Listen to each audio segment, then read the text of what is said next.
Hello जय हिंद दोस्तों, एक बार फिर से स्वागत है आप सभी का डाउट क्लास में। और ये इसका पार्ट 10 है ना। सवाल ये वाला एक बच्चे ने भेजा हुआ है और इसका हमने दूसरा वर्जन अपने आप से लिखा है, जो कि हम आपको सवाल देंगे और आप इसका आंसर कमेंट बॉक्स में पिन करेंगे, है ना। तो चलिए शुरू करते हैं बिना किसी देरी के। तो ऐसे जो सवाल सर्किट में देखते हैं तो फिर क्या मन में ख्याल आता है कि कहाँ से सर्किट शुरू किया जाए। तो सिंपल सा तरीका है, देखो जब करंट इसमें ना दे रखी हो तो आप अपने मन से करंट ले लीजिए और उसको सर्किट में रजिस्टर वाइज निकालिए, है ना। और जहां जहां पर करंट एक जैसा होता जाए समझ लेना वो श्रेणी क्रम में है, और जहां करंट बदल जाए समझ लेना वो समांतर क्रम में है, क्योंकि यही तो रूल है। आपको पढ़ाया था हमने, जब रजिस्टर श्रेणी क्रम में रहता है तो करंट कांस्टेंट रहता है और वोल्टेज चेंज रहता है, जबकि जब रजिस्टर पैरेलल लगा रहता है तो करंट चेंज रहता है और मैग्नीट्यूड जो वोल्टेज का होता है वो कांस्टेंट रहता है ना। तो चलिए शुरू करते हैं बिना किसी देरी के। तो अपने दो पॉइंट दे रखे हैं ए और बी। हमने सपोज करा कि यहां से करंट आई ने एंट्री मारी। कौन सी करंट ने? आई करंट ने, है ना। सबसे पहले ये डिसाइड करना है ना कौन सा श्रेणी क्रम में लगा है, कौन सा समांतर क्रम में लगा है। सर्किट तो हम अलग बना लेंगे आप, है ना। तो ध्यान से देखना, हमने कहा यहां से करंट ने कितनी एंट्री मार ली? आई। ठीक, इस पॉइंट पर पहुंची। अब यहां पे मिले दो रास्ते, एक तो रास्ता ये और दूसरा रास्ता ये। कोई दिक्कत तो नहीं? ठीक। सपोज हमने यहाँ पे करंट मान लिया I1। क्या मान लिया? I1। ठीक, यहाँ पे करंट क्या मान ली? I2। कोई बुराई नहीं है। ठीक, ये I1 करंट ऐसे पास हो जाएगा, ये वाला I2 करंट यहां जब पहुंचेगा तो अगेन दो हिस्सों में बढ़ जाएगा, है ना। और ये वाले दो हिस्से क्या होंगे?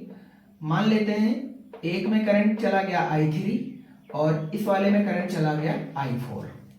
कोई दिक्कत तो नहीं? ठीक, यहां से करंट ने एंट्री मार ली, I दो हिस्सों में डिवाइड कर दिया हमने, यहां पर I1 लिखा और यहां पर I2। जब ये I2 करंट यहां पर पहुंचा, अगर ये वाला रेजिस्टेंस ना लगा होता तो इसमें हम I2 को ही एंट्री करा देते, पर दिक्कत है यहां भी रेजिस्टेंस हमने देखा, यहां भी रेजिस्टेंस देखा। इसका मतलब जो I2 है वो दो हिस्सों में डिवाइड हो जाएगी। हाँ, वो अलग बात है कि यहाँ करंट कम जाएगा और यहाँ करंट ज्यादा जाएगा। ऐसा क्यों? क्योंकि यहाँ रजिस्टर ज्यादा, यहाँ रजिस्टर कम है। ठीक, तो यहाँ पर करंट कितनी चली गई? I3। और यहाँ पे करंट कितनी चली गई? I4। इस I3 और I1 और I4 ने यहाँ पर मिल करके करंट कितनी बना दी? I। ये हो गया अपना सर्किट कंप्लीट। अब ध्यान से नोटिस करना क्या क्या बताया गया है। जहां करंट सेम वो लगेंगे श्रेणी क्रम में, जहां बदले वो सब पैरेलल क्रम में। ठीक, चलो देखते हैं। ये वाला रजिस्टर और ये वाला रजिस्टर बताओ आपस में कौन से क्रम में? तो आप कहेंगे समांतर है। इन दोनों का समांतर, साथ में ये दोनों इसके साथ भी समांतर, है ना। पर ये दोनों समांतर तो हैं, पर इस वाले के साथ श्रेणी क्रम में है। इसका मतलब ये है कि ये वाले दो रजिस्टर को समांतर क्रम में लगा दो और इन दोनों समांतर क्रमों के साथ इस वाले को लगा दो श्रेणी क्रम में, और बाद में इस पूरे सर्किट के साथ इस 30 ओम को भी लगा दो समांतर क्रम में। मतलब ये वाला सर्किट हम ऐसे भी बना सकते हैं।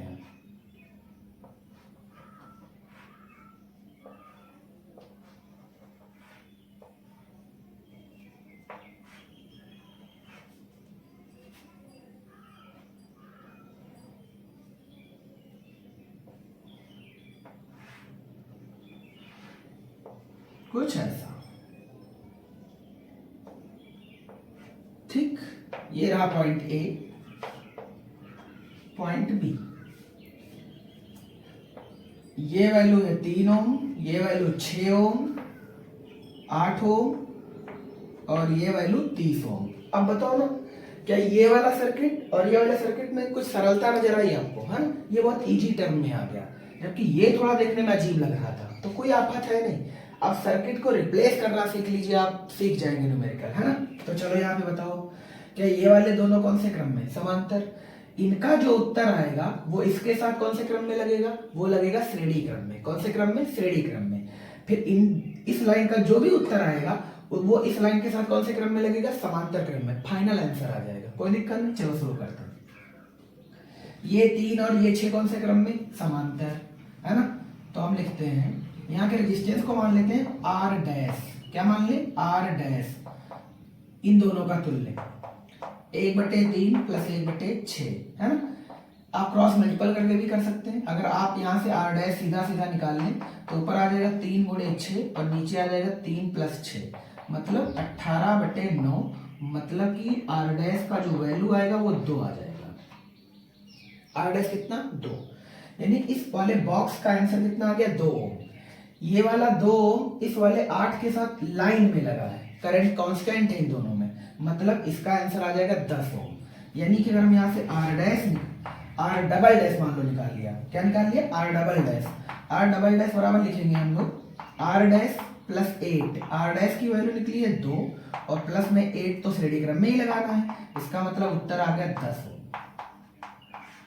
किसी बच्चे को कोई दिक्कत यहां तक तो नहीं होनी चाहिए, ठीक। अब आगे बढ़ते हैं, यानी इस वाले पूरी लाइन का जो करंट टोटल आंसर है वो कितना है 10 ओम। कितना है 10 ओम, यानी कि इस पूरी लाइन का उत्तर 10 ओम। अब ये बॉक्स हम ऐसे भी रिप्लेस कर सकते हैं। अब रेजिस्टेंस 2 ही तो बचेगी, पॉइंट ए पॉइंट बी, यहां बचा 10 और यहां बचा 30।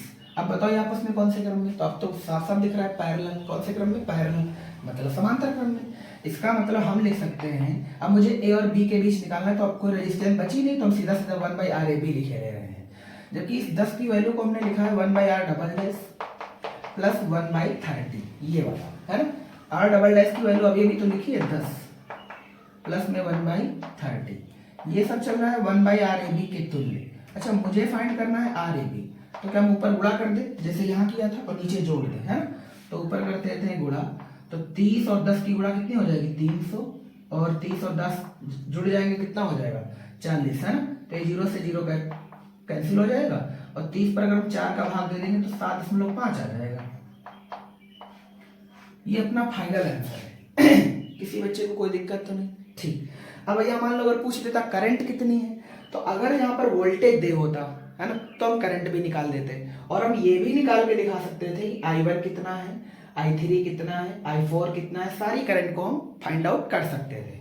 पर इसमें सप्लाई दे नहीं रखी है, तो सवाल का जो आंसर है वो यही है, यानी जो फाइनल आर है इस वाले बॉक्स का वो कितना है 7.5 ओम है ना। एक ऐसा ही मजेदार सवाल आपके लिए ये है, इसमें आप देख सकते हैं एक बार, ये माइनस है और ये प्लस है, ये 2 ओम, ये 1.5 ओम, ये 6 ओम, ये 3 ओम है। करने का हम तरीका आपको सुझाव करे दे रहे हैं, आप ध्यान से समझना। ये माइनस रहा और ये प्लस रहा, है ना, तो करंट ऐसे तो निकलेगा, मतलब यहाँ पे करंट मान लेते हैं I है।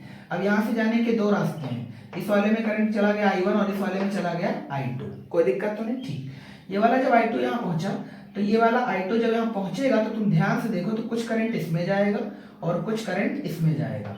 इस वाले का आगे नाम जैसे यहाँ लिखा था I3, वैसे यहाँ लिख देते हैं I3 और I4, तो यहाँ भी I3 I4 लिख दिया, कोई दिक्कत तो नहीं। ये वाला करंट यहाँ से निकल के आ जाएगा I1, क्या कितना निकल के आ गया I1, और ये I3 मिला करके I1 भी इसी में आया और I3 भी इसी में आया, तो ये निकलेगा जब यहाँ से करंट, तो टोटल कितना बन जाएगा I। इसका मतलब ये हुआ जिसमें 3 और 6 लगे थे समांतर क्रम में, तो यहाँ पर 2 और 6 लगेंगे समांतर क्रम में, फिर 2 और 6 के साथ 1.5 लगेगा श्रेणी क्रम में, फिर इस श्रेणी क्रम वाली लाइन के साथ ये 3 लगेगा समांतर क्रम में, कोई दिक्कत तो नहीं। अगर हम आपको ओवरऑल पूछें तो आप बता भी सकते हैं कि इसका रेजिस्टेंस कितना है ना। चलो एक बार हम बिना करे बताते हैं, आप फिलहाल घर पे देख लेना जाके। 2 और 6 को करेंगे तो ऊपर गुणा कर दीजिए, नीचे जोड़ दीजिए, तो 6 दूनी 12, 12/8, 12/8 को साफ करेंगे 1.5 ओम आ जाएगा। 1.5 और ये वाला 1.5 श्रेणी क्रम में लगेगा तो 3 आ जाएगा। 1.5 1.5 मतलब 1.5 3 हो जाएगा। ये वाला 3 और ये वाला 3 आपस में लगेंगे पैरेलल क्रम में, और जब ये पैरेलल लगे तो 3 और 3 मतलब 1/3 प्लस 1/3, मतलब क्या आंसर आ जाएगा 3/2। 3/2 का मतलब 1.5 आ जाएगा। कितना आ जाएगा 1.5। और इस सवाल में रजिस्टर तो 1.5 आ जाएगा, पर अपने को इस सवाल में जो फाइंड करना है वो है करंट, टोटल करंट क्या है, तो टोटल करंट ही तो आपको निकालनी है। तो आर टोटल निकलेगा 1.5 ओम, तो आई बराबर V/R लगा देना। V की वैल्यू कितनी दे रखी है 6 वोल्ट, 6 वोल्ट बटे 1.5 ओम। अब जो आएगा वो आपका आंसर। अब आंसर नहीं बोलने वाले, बहुत सिंपल सा है ना। तो ऐसे ही मजेदार सवाल भेजते रहिए हमें। ये तो सभी अब तक के जितने पार्ट 10 आए हैं ये सब 12th बोर्ड के सवाल है, मतलब ये सब अपने आप में पूछे गए सवाल हैं, है ना। फिर भी बच्चों को कुछ कठिन से लग जाते हैं, कठिन लगने भी चाहिए, है ना। कठिन नहीं लगेंगे तो फिर उनके अंदर एक डर सा नहीं बनेगा, फिर पढ़ाई नहीं करेंगे। तो हम चाहते हैं कि आप बेहतर पढ़ते रहें, सवालों को टफ दिख जरूर रहे हैं, पर अगर हमें बनाना आता है तो फिर कोई आफत नहीं है, ठीक। तो जो हाई स्कूल के बच्चे हैं या हाई स्कूल के आपके जो मित्र वगैरह हैं उनसे भी अपना सवाल अगर कोई फंसता है उनका तो भिजवा दीजिएगा, तो हम उसे भी सॉल्व करते रहेंगे। हालांकि हमने सवाल हाई स्कूल के 2 चैप्टर के करवाए भी हैं, मिरर के करवाए हैं और लेंस के करवाए हैं, है ना। और आगे जो चैप्टर चल रहा है ह्यूमन आई, जब वो खत्म होगा तो उसके भी न्यूमेरिकल करवाए जाएंगे। और जैसे ही ये महीना अगस्त वगैरह गुजर रहा है, मतलब अगस्त के गुजरते मौसम और ठीक हो जाएगा सितंबर वगैरह में, फिर सितंबर में इंटर की क्लासें फिजिक्स की डेली आपको फिर से देखने को मिलने लगेगी। हालांकि अभी तक हमने 2 यूनिट को कंप्लीट कर दिया, यानी 16 नंबर आपके बोर्ड से हमने तैयार करवा दिए, थ्योरिकली, न्यूमेरिकली, डेरिवेशनली सब तरीके से करवाया हुआ है ना। Thanks for watching. जय हिंद।